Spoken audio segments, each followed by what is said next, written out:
Alors, contrairement à Michel Thaly, je crois que la politique fiscale est un élément clé de la compétitivité et de l'essor des pays. J'ai néanmoins un point d'accord total avec lui, qui est au cœur du livre que j'avais fait sur la réforme fiscale, c'est qu'on ne peut pas faire une réforme fiscale qui n'est pas précédée par une politique de contrôle de la dépense publique. S'il s'agit par la fiscalité de financer le tonneau des Danaïdes, on n'a pas de possibilité d'atteindre des objectifs rationnels.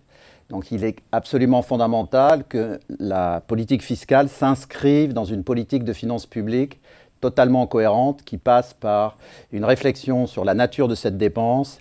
Est-elle utile et juste? Et c'est seulement si la dépense publique est utile et juste qu'on peut ensuite se poser la question de la façon optimale de financer cette dépense publique. Le deuxième point clé, quand on réfléchit à une réforme fiscale, c'est que la réforme fiscale doit encourager l'activité économique, l'innovation et la prise de risque entrepreneuriale. Quand on regarde la fiscalité en France aujourd'hui, elle est devenue extrêmement favorable à la rente et insuffisamment favorable à la prise de risque. Et donc, si nous voulons relancer la production et refaire de notre pays un pays à la fois compétitif et en croissance rapide, la fiscalité est un élément clé de retour à cette position de compétitivité. Le troisième point, évidemment, c'est que la fiscalité doit prendre en compte les capacités fiscales des différents contribuables. C'est un principe clé de la Déclaration des droits de l'homme, c'est un principe constitutionnel essentiel. Mais aujourd'hui, il faut aussi prendre en compte la nature de la dépense publique et comparer par classe de contribuables, à la fois les impôts qui sont payés et les bénéfices qu'ils retirent de la dépense publique. C'est ainsi qu'en France, on a réussi à accréditer l'idée que la CSG serait un impôt antisocial. Je montrerai tout à l'heure qu'on prétend que la TVA est également antisociale, mais sur la CSG qui est proportionnelle, elle serait un impôt dangereux et inéquitable du fait de cette proportionnalité. C'est pour cela que je m'oppose totalement à la fusion de la CSG et de l'IRPP, puisque quand vous regardez ce que disent Piketty, mais tous ceux qui ont repris cette idée, il s'agit en réalité de rendre la CSG progressive. Or, c'est un danger absolument majeur pour nos finances publiques. La CSG est, avec la TVA, l'un des deux impôts intelligents qu'il y a dans ce pays, et si on doit le remettre en cause, ça sera non seulement une catastrophe de finances publiques, mais ça sera une mesure totalement inéquitable. Et pour bien le comprendre, il suffit de rapprocher le fait que la CSG, qui est effectivement un impôt proportionnel, finance une dépense qui est largement favorable aux populations les plus pauvres. Et que si vous combinez le fait que la CSG est un impôt proportionnel sur la totalité des revenus, mais que la CSG bénéficie au financement des catégories les plus pauvres, vous obtenez un système extrêmement redistributif et extrêmement progressif. Et que donc, il est absolument impératif de prendre en compte ces deux éléments pour qui paye et qui reçoit en contrepartie pour apprécier la progressivité d'un système. Alors, quand on a défini des principes, et je rappelle que ces principes sont absolument fondamentaux. Si vous prenez, j'ai beaucoup débattu, comme Michel également, mais j'ai beaucoup débattu avec Piketty. Quand vous regardez tout le travail de Piketty, il n'a qu'une seule obsession, c'est de faire payer davantage les riches.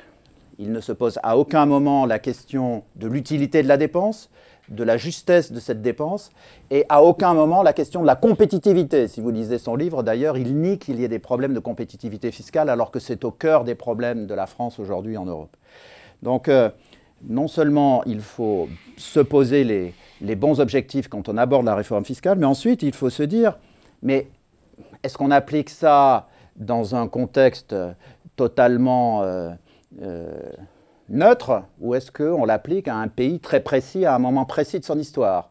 Or, si vous faites une réforme fiscale pour la France, vous ne pouvez pas ne pas prendre en compte le fait que nous subissons une triple crise. Une crise des finances publiques. Au regard des principes que j'ai rappelés, la dépense publique française est supérieure de 8 points à la moyenne des autres pays de la zone euro. Il suffirait d'éliminer la moitié de cet écart pour ne plus avoir de problème de déficit. Le deuxième point, c'est que nous avons une crise de compétitivité fiscale. Nous avons aujourd'hui le taux d'IS le plus élevé de l'Union européenne à 27, depuis d'ailleurs 2008. En dépit de la réforme qui vient d'être introduite sur l'ISF, nous avons toujours le seul pays à avoir un mécanisme permanent d'ISF. Nous étions, jusqu'à une décision récente des Espagnols, d'ailleurs le seul pays en Europe à avoir un ISF tout court, mais les Espagnols ont rétabli temporairement l'ISF, et d'ailleurs à des niveaux de fiscalité beaucoup plus faibles que l'ISF français, même après la réforme qui est intervenue.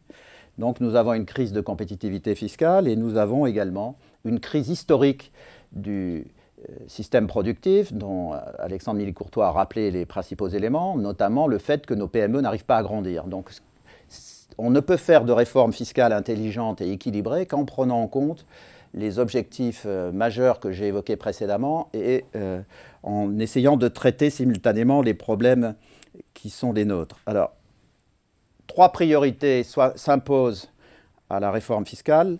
La première priorité, c'est de rétablir le primat de la production sur la consommation. Toute l'orientation française depuis 20 ans, à la fois politique, sociale, culturelle et dans le conceptuel politique, c'est toujours favoriser la consommation sur la production et nous arrivons à la situation qui est la nôtre aujourd'hui avec un énorme déficit extérieur et une crise majeure de notre système productif. Nous devons, deuxième priorité qui doit dominer la réforme, rétablir la taxation de la consommation et donc donner une place privilégiée à la TVA. Sur ce point, observons que les Anglais et les Allemands ont lancé des commissions de réflexion sur la TVA. Le meilleur taux de TVA, le meilleur système de TVA, qui est un impôt extrêmement intelligent, c'est un taux unique sur toutes les formes de consommation, par exemple 20%, sur toutes les formes de consommation. Et s'il y a un problème spécifique de classe populaire directement touchée par ce taux de TVA, à ce moment-là, la réponse, ce n'est pas de faire des taux réduits, c'est de faire des allocations directes en cash versées à ces classes populaires. Et donc, quand on entend certains candidats à gauche dire que la TVA sociale est un impôt de droite, c'est à la fois stupide sur le plan politique, sur le plan économique et sur le plan fiscal, ce qui est évidemment une réussite intellectuelle majeure d'arriver à dire une triple stupidité avec un seul argument.